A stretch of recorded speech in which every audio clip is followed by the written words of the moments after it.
Hi, Jeremy Cordeaux in the Court of Public Opinion. I'm just on air here to let you know that we'll be live streaming the Court of Public Opinion every Friday between 9 o'clock and 12 on jeremycordeaux.com. Please join us. We'd love to have you.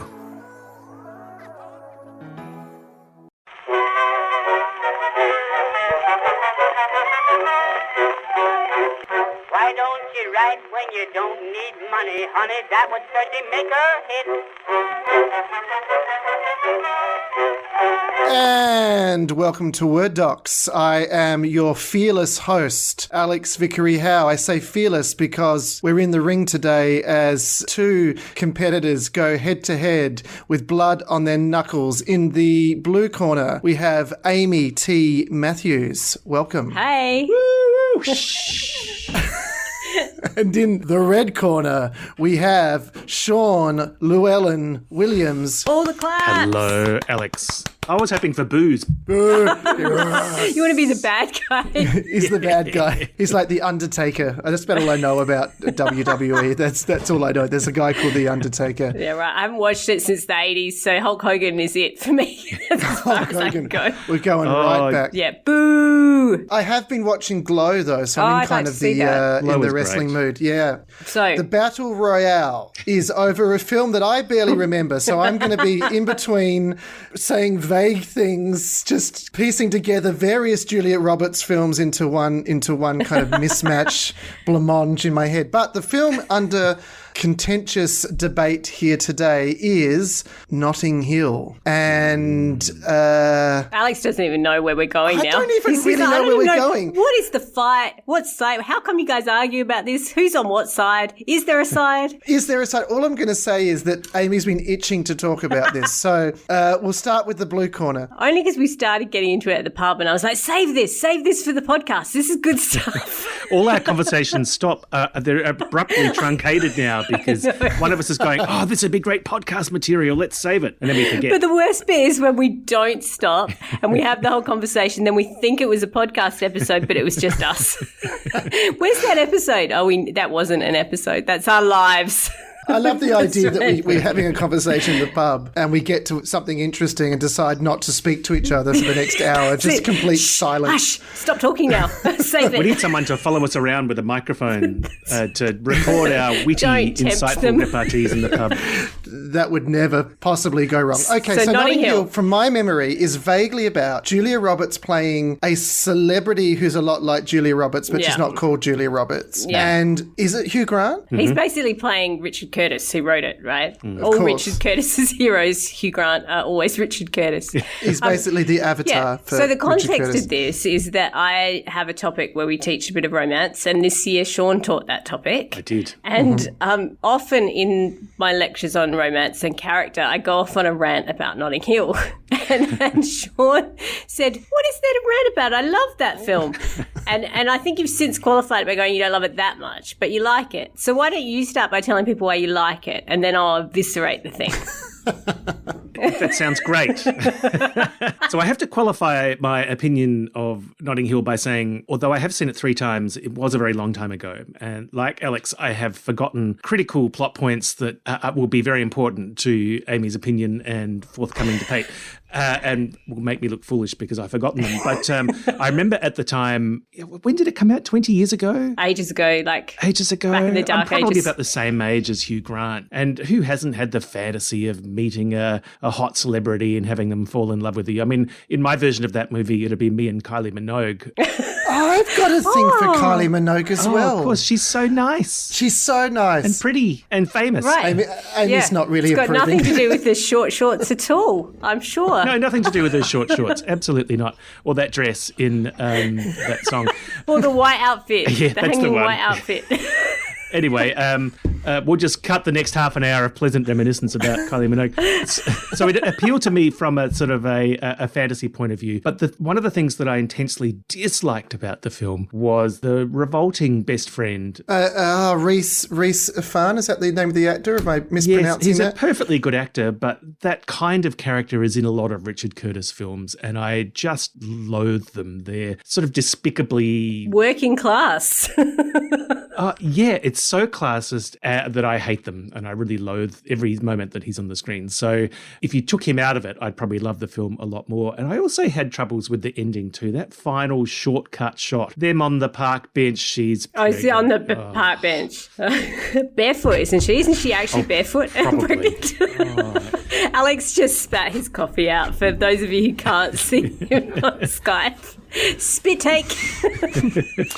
Sorry, that wasn't particularly professional or dignified. Hopefully the sound was funny. caught by the microphone so I can keep it. I suspect it's those horrible wet mouth sounds that everyone hates. They're the worst. So that's my recollection of the movie, that it gave me a nice, happy, romantic, nostalgic feeling when I thought about it. And I probably had a couple of drinks in the bar when we talked about it. And look, I don't hate it. And my rant is quite specific. But when I bring it up, so I bring it up in the context of teaching romance, where all the students have all these preconceived notions about romance, hate it. You can set a romance novel, most of them are just like, that's horrible. But then if I mention like Notting Hill or Four Weddings and a Funeral, or I don't know, you can think of all the Netflix shows out at the moment, they all kind of go, and so it's like, okay, well, let's talk about the things you like. So Notting Hill was one I brought up one time, and I was like, so all the texts you're dissing are written by women, about women, for women. The texts you love are often written by men,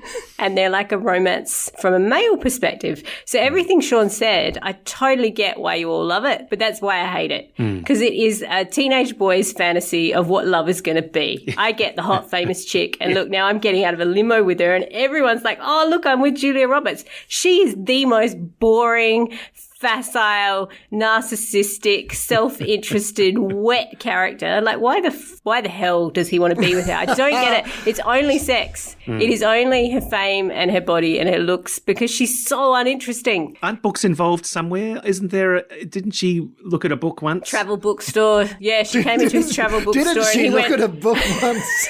Yes. And I think the idea at the beginning is he doesn't know who she is. Is that right? I think so. Yes, maybe? even I remember that, I think. Yeah. In which case he's just going, "Whoa, she's hot," because she has no personality, and she just mopes about how famous she is all the time and how hard her life is. It's like, get your hand off it, really. I think he's the woman he was originally in love with, the one in the wheelchair, the Scottish woman. She's got way more personality, and most of the girls he goes on dates with have way more personality. So I don't understand it. I just think Richard Curtis has this history of that, like Andy McDowell in Four Weddings and a Funeral. Yes. What the hell is I was that? thinking She's of a her. nasty person in that film. She can't even tell if it's raining. Exactly what I was going to say. She's so stupid she can't tell if it's going to rain. But isn't this? I know this is not something I'm across. But hasn't there been a kind of? It feels like in film at least there was, there's the Richard Curtis kind of Four Weddings wave of male writers with idealized women, right? Yeah. That's kind of a 90s thing. Yeah, and then in the 2000s we moved into the bromances where the girls just there to prove that they're not gay. Yeah. Yeah, the bromances were like Starsky and Hutch. Yeah. Best example of Wedding crashes. that. Oh, yeah. That's Wedding right. Crash, and then you have the kind of Judd Apatow kind of whatever you call those. Not into his films either. I don't know what you call those, but where I'm getting to, but then you have the wave of like Bridesmaids, maybe to some extent Pitch Perfect, although that's not quite right. What else besides the 5-year engagement? What's one when they get divorced? Maybe that's not the. Oh, is that I don't know which one you mean, with Reese Witherspoon? No, it's a comedy with Rose Byrne and Jason Segel. Oh, I I think. haven't seen that. Might not Yeah. be Jason Segel. There's anyway. a lot of But kind there of was a bunch of- anti-romances that were out Yeah, too. anti-romances, but also kind of female-driven romances. Yeah. For some reason, I'm thinking most of them starred Rebel Wilson, or Rebel Wilson was usually there in some capacity. So it's interesting that there's been these different waves of, in film at least, these waves of kind of points of view when it comes to romance. Yeah, but what I find interesting is this constant trying to redress the balance, when in actual fact, all you have to do is write character well. Yes. Yes, That's my I agree, argument, right? absolutely. So that's why Nora Ephron was great, right? Because so if you take When Harry Met Sally, the fact she wrote Sally and Rob Reiner wrote Harry, that Yeah. works beautifully. And then even in Sleepless in Seattle, where she writes them both, they work great because the women are actual characters. Like, Yes. Yes. So I just find it so annoying because it's like all you had to do, Richard Curtis, was get a woman in your writing room to write the woman character, maybe if you can't do it. Anyway, so that's what I teach when I teach it, is how to write character. And I was thinking, when we were arguing about Notting Hill originally, that's often one of the things when we attack film, is we're going at character normally, aren't we? Yes. Oh, yeah, I think so. Or motivations. I poke logic holes in things, even when they're not necessarily that important to the plot. There's a little logic brain in me that goes, why would someone do that? It just doesn't make sense. Transformers, okay, bad example, but here we go. Oh my God, the worst Transformers. film. The moment that just, I mean, besides everything else, besides the pro-military bullshit, but they have this thing called the Allspark that I think creates Transformers, right? You put the Allspark near a Coke machine and you get an evil Coke machine. Like that, the Allspark's very dangerous.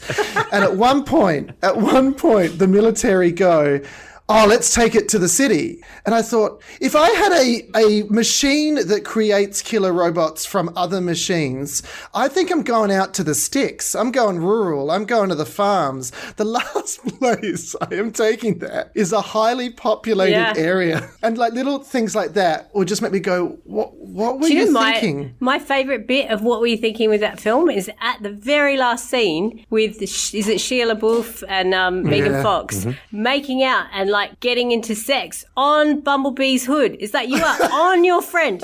Is this like some kind of creepy threesome final shot where we pan back and see the city behind you? Like, that's not romantic. What is that? Yeah. That's a weird thing. You are on your friend. You're right. That's not okay.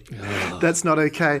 So, Can you imagine that writer's room? Think we can get away with this? Think anyone will notice? Well, I don't think anybody in the writer's room noticed. So. no. Was there anyone in there? When you talk to your class about Notting Hill and other romances, I'm interested about the gender balance of the class. I mean, are these women that really like Notting Hill, young women, or are they young men? It's usually a pretty even split, actually. They're usually in an arts degree, you get slightly more women. But I have to confess, in writing classes, there's usually a lot of blokes. And there's a lot of people who identify not on the gender spectrum too. Of course. The last few years, we're getting a lot more romance stories that are ace or that are gender fluid or that are trans. Like, it's really diversified in the last 10 years, I have to say. So, and they're way broader and more adventurous than publishing is, I have to say. Of course. They're really, really Take interesting. a little while to catch up. But no, usually most people, because I think what people respond to, and I think we forgive a lot with romance because we like that kind of feeling or it's comfort, right? There's a kind of lovely, comforting thing to it. So most people, you know, they put a romance in most stories because it increases sales. Absolutely. And you think about even, sorry to go back to Star Wars because we always do, but... She's taking us back. That wasn't us. For the record, Sean, that wasn't us. I made a note. Putting Han and Leia in there, and I think they're one of the best written romances in film. I think that's fabulous, and partly because of who they cast. You know, I think Carrie Fisher and Harrison Ford. Partly because they were having an affair at the time they were filming it. That helped their chemistry. Both of them are also highly literate and capable of rewriting their scripts. Yes. I know. So, exactly. That worked on many levels then. That was good. So I think, what was I saying about characters? So Star Wars... I think about the strength of... the female characters. Particularly the female characters. But I was going to ask two questions. One was, are the young women buying into this uncritically, not realising... Oh, yeah, that's what you're saying. Yeah, that's where I was kind of going No, with in that. fact, they're way more critical, I think. Okay, so that's and not interesting. all of them, I think. But I think culturally what happens to romance readers is they go underground. I think it used to happen to like comic nerds and geeks, but they've kind of claimed it and owned it, right? So you've got things like AvCon, so they're quite proud, and you get people doing cosplay out in the world. Like they'll come to class with their purple hair and all their bits and pieces. Whereas I think romance is still something that is underground. So what I'll notice, Sean may have noticed it too, when you're lecturing on it, you start to see a few, particularly women around the room nodding. Or like you'll mention an author or you'll put up a book cover and you see them kind of do these little micro expressions and nod. But they're not willing to admit it. Because the secret handshake, the secret symbol. Well, I think there's this cultural misogyny where they think romance writers are stupid, right? There's this embedded joke in our culture that you're not very bright if you're reading that stuff. Yeah. But film, we're okay with it. And in fact, they'll put romance in film. That's where I was going. So you put Han and Leia in, or you put Indian Marion in, or you put Megan Fox Fox is, so she's there to be lusted after by the boys, but there's also a romance story. So you can go on date night, right? Yeah, right. Doubles your Double audience. your audience. Yeah, Yes, exactly. yeah. Yeah, that's It was interesting true. this year. I didn't get any of the micro expressions, of course, because we were in lockdown. I couldn't see their faces. Course. But the conversation in the chat sidebar was always interesting about romance. And I would have to say that at least 50% of the stories submitted at the end of this course were romance. That's And, great. yeah, in this course, you had a choice between writing horror, science fiction, or romance, and we had a lot of romance, a lot of queer romance, a lot of people sort of testing the formula, which is always good to see, as long as they can pull it off. Which it was fascinating to see even men sort of experimenting in the romance. Although I think there's an interesting study you could do on this course, Amy, of looking at what genders experiment with which genres, because a lot of these students aren't writers, aren't creative writers. They're maybe English students doing it, and this might be the first short stories they've ever written. Why did they choose horror? Why do they choose science fiction over romance? Yeah, it is interesting. Over the years, I think maybe we've gotten much better at teaching it too. They used to never pick it, and now over the years they've slowly started writing it. And I think maybe it's just they've softened up to a bit. But I talk in the lectures about cultural stereotypes, and this cultural stereotype that men are like sex beasts, that all they want is sex, and women are emotional, and that is just a really deeply embedded sexism. And that what romance does is it gives men an emotional life, that it's not about, I mean, there is a lot of sex in romance as well, and it proves that women have a sexuality and can be sex beasts, but it gives men this kind of emotional arc, which I think I've talked about before, but Harrison Ford was so good at, of showing vulnerability and an emotional vulnerability in every scene he was in, whether it's Indiana Jones or Star Wars, this sense of like, you see with him why he's behaving the way he's behaving, and it's out of sheer terror, right, of someone hurting him. Yes. But you start talking about that because I know a lot of men who love watching romance and who are highly sentimental. And you think about every pop song you hear, or rock bands, or you think about comic books, or men write about love as much as women do and feel love as deeply as women do. I know we're being really gender binary here, sorry everyone, but just to break down that idea that romance is this feminized genre, it's really not. It's in everything. And so it annoys me with Richard Curtis because she's just an object in all his films. She's just an object to be had. Particularly in the time travel one, that awful movie. That annoyed Talk me. about logicals that, so terrible. don't make sense at all. As much as I love Bill Nye to death, I think, and Bill Nye, and talking about love, Bill Nye in Love Actually, where he goes to see his agent and he says, "You're the love of my life, mate." I think that is one of the most beautifully written romance scenes, and not romance in any kind of sexualized way, obviously, but romance in a kind of, in the sense of a deep love between friends platonically. But you think about Love Actually, you look at like Emma Thompson gets the saddest story, and Laura Linney gets the saddest story, and Hugh Grant gets a happy story because he gets a bit of Crumpet, who's not of the same class as him, who kind of serves him, who's like the hot EastEnders girl he's going to end up with. There's the couple that don't speak the same language, there's so many power imbalances. Yeah, and she's a young hot girl, but the mature women get these tragic endings. Like, fuck you, Richard Curtis. Poor Richard Curtis. I'm sure he's a nice guy. I'm sure he is. My first agent was called Richard Curtis, but was a different Richard Curtis. Not you, not you, not Richard. you, Richard. You were great. Yeah. I'm sure Richard Curtis is lovely, and he's way more successful than me. So what the hell do I know? I have read, and this is potted, third-hand knowledge that I've read, on some website probably, but I did read somewhere an interview with Richard Curtis where his wife. Oh, you might be able to hear a car just going nuts. That's outside Richard my Curtis. window. That's Richard Curtis coming to fuck get off, me. Amy. He's going to drive through my window. Alex is going to go, and the screen will go black, and we'll suddenly be in a very different kind of podcast. You'll never see me again. It actually happened the other day when I was teaching. I went, "Oh, there's a car coming," and then my computer froze and I cut out. And my students just freaked out, going, "Is he gone? What happened?" But I read an interview with Richard Curtis, and his wife, I don't know who his wife is or was or is, but was very involved, and she would write in the margins of his scripts, "could do better" on some of the female lines. I think it was abbreviated to, CDB, just CDB. And what did he write back? Nah. Can't be bothered, go back to your room. No, I think it was he would try. And I think that's interesting that there was someone trying to perhaps balance that. But I'll tell you my critique of a lot of this stuff, and I say this as someone who's never really been very good at this kind of thing.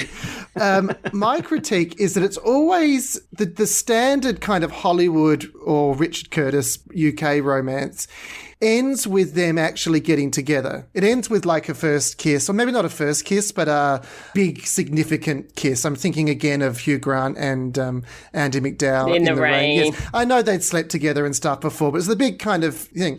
Or As Good as It Gets, where you have Helen Hunt and Jack Nicholson, or whatever it is. That's the beginning of a relationship, like the very beginning of a serious relationship.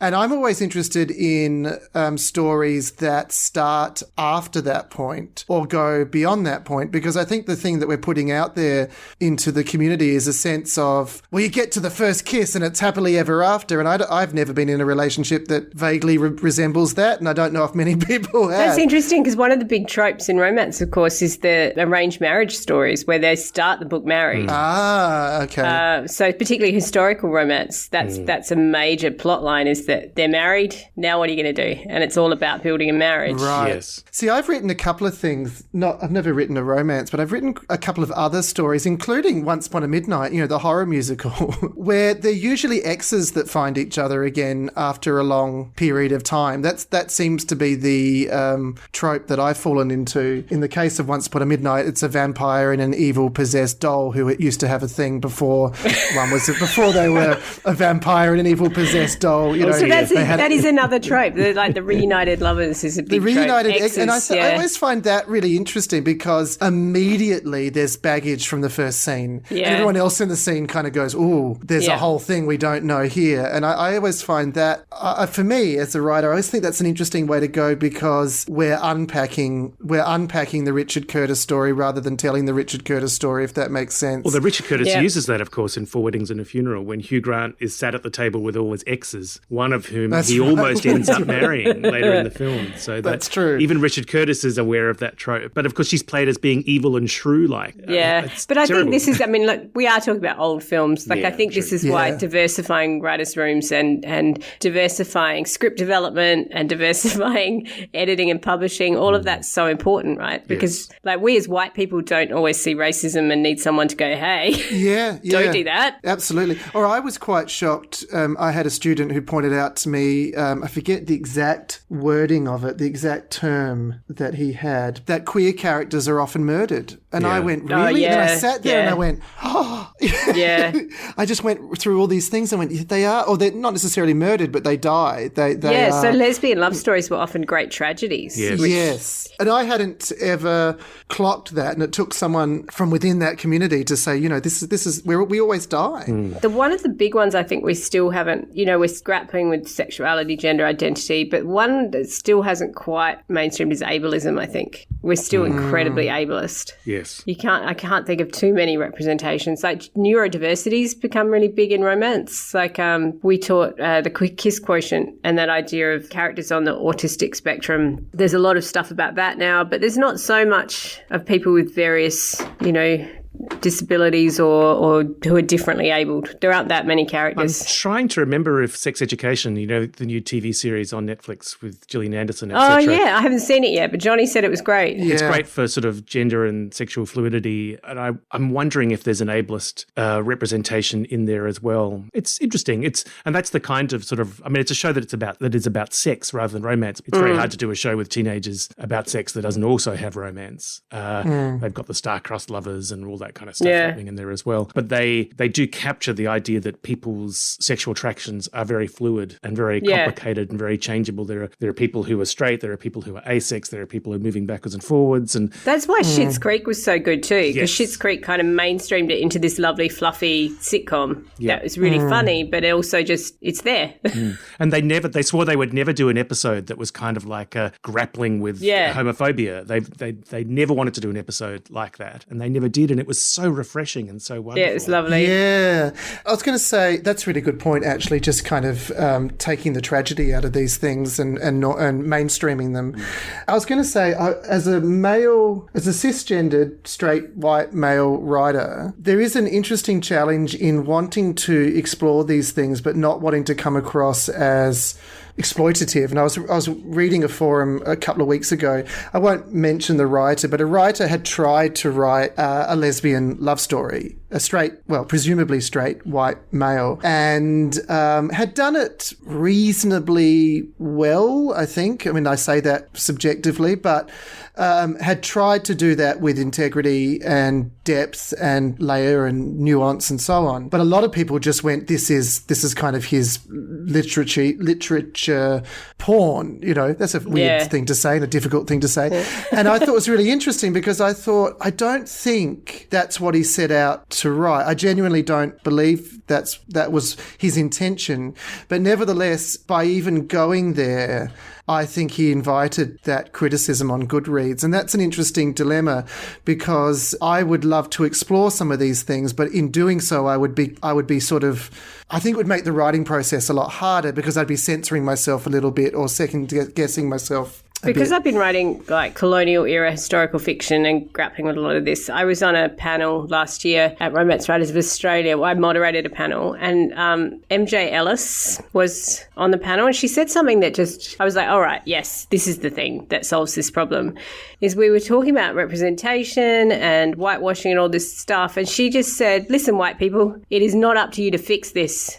Just publish us. Like diversify your lists. And it's the own voices argument, right? Like until there are, you know, women who love women writing about women who love women, maybe don't write about it right now. Like until they can speak for themselves. Because that's the problem is we've colonized all the spaces, right? And it's very difficult because then the counter argument to that from some Indigenous writers I know and Indigenous artists, performers mainly, out of work actors mainly, is that there is not yet the volume of self-representation, so we can't get any work at all unless white people go there. And then I was talking to another Indigenous writer the other day. He said, "Oh, you have to go there because if you don't, we can't." Yeah, so that balancing act is so hard. Maybe you don't foreground it. Like maybe you're not writing a story about the injustices against Aboriginal people, but you advocate for colourblind casting, or it's much easier. I was going to say much easier as a performance writer because you can have a gender neutral name, a culturally neutral name, and then you can just go, this could be anyone, you know. And people do that. They genuinely do that and go. But then my counter argument again to that is you've lost all specificity of the story you're telling. Yeah, you don't want that. You know, so it's a very hard maze to weave through with integrity. We're going to screw it up too. We just have to be open to screwing it up and apologising and listening and stepping back and letting other people have the light. Says the three white people on the podcast. And this just to bring us back to where this podcast started, because we're out of time, unfortunately. I feel like we could talk for hours on this. When we think of Notting Hill through this lens, I think it's incredibly brave that Richard Curtis cast a famous actress in the role of a famous actress. You know, that was her own story. She was, I'm joking. I'm joking. I'm being sarcastic. I know. It's so appalling. Because that actually, I was going to jump in because when we talk about tragedy, I was like, that is the moment in the film where I want to throw things at the screen is when she's sitting in the bed talking about Rita Hayworth going, fame. Men went to bed with Gilda and then they woke up with me. And it's just like, that is not the worst thing that can happen to you, idiot. Really? I thought you were going to mention the dinner table scene where everybody's talking about the poor girl in the wheelchair and they're poor and, you know, whatever. And she goes, well, I have to diet all the time. And I'm thinking, no, you don't. What's that wonderful Sean McAuliffe? This is what I was going to say before. That wonderful Sean McAuliffe sketch where he says, I don't remember what it was on, but I always think of this when people go down this road. He goes, do you suffer from fine lines and wrinkles? If so, go to a burns unit and get some perspective, which I just love. And I always have that in my head. Also, on that, this is my problem with Richard Curtis, that dinner party scene where he has Julia Roberts say, I have to diet all the time. It's like, you're a fucking man writing that. What she's thinking is, I had to put up with Harvey Weinstein. Absolutely. But last point. And then there'll be another one. As irritating as Julia Roberts playing a not Julia Roberts, but almost Julia Roberts in Notting Hill, is in freaking bloody Ocean's 11 or 12 or 13, where Julia Roberts plays someone who then disguises herself as Julia Roberts. How many layers of meta bullshit do we want to wade through? So I feel like next time we get in the ring, we've got plenty to talk about. Oh, I think so too. Well, yeah. So on that note, we'll call the battle over. We'll call it a draw because that's the only way I'm going to get out of this situation without being hurt. Also, we basically think the same thing in the end. Yeah, I think so, as we always do usually. So having destroyed Notting Hill for everybody listening, we wish you romantic and fulfilling personal lives. But don't stand on your best friend while you're doing it. Yeah, that would be weird. All right, happy writing. Happy writing. Happy writing. Why don't you write when you don't need money? All your notes sound alike too much. All of them starts with I love you, honey, but they end with the same old touch. Just for a change, send a nice loving letter and cut out that please remittance. Why don't you write when you don't need money, honey? That would certainly make a hit. Here we go. All right, should I press record? Fucking actors. Actually, you do that, and I'll do My Love Wasn't Strong. What I was going to suggest, if we did the music episode, I was going to suggest that we use one of my dreamy ambient shit for the opening credits, but we'd have to announce this is the Word Docs, the very special ambient episode, and I wanted us all to go... and then play over the music, and because probably better than the shit that I wrote. So. It's good that everyone has a dream. I thought you were going to say that we could sing our way through the whole episode. Oh yeah, like an opera. I can't sing. I'll rap it. I'll be like Hamilton and just rap my way through it. I'm going to press record. Oh, we should have recorded all that. That would have been a great outtake. God damn it! You've got the Skype version. Do you want to do some claps? Oh yeah, clapping. Yeah, clapping. Well done, Alex. It's been a while. Can you remember? Both of you look genuinely shocked. Stretch the hands. So in the wrong context, this conversation would seem very strange. Like, don't clap if you haven't had sex for a while, listeners. Hi, Jeremy Cordeaux in the Court of Public Opinion. I'm just on air here to let you know that we'll be live streaming the Court of Public Opinion every Friday between 9 o'clock and 12 on jeremycordeaux.com. Please join us. We'd love to have you.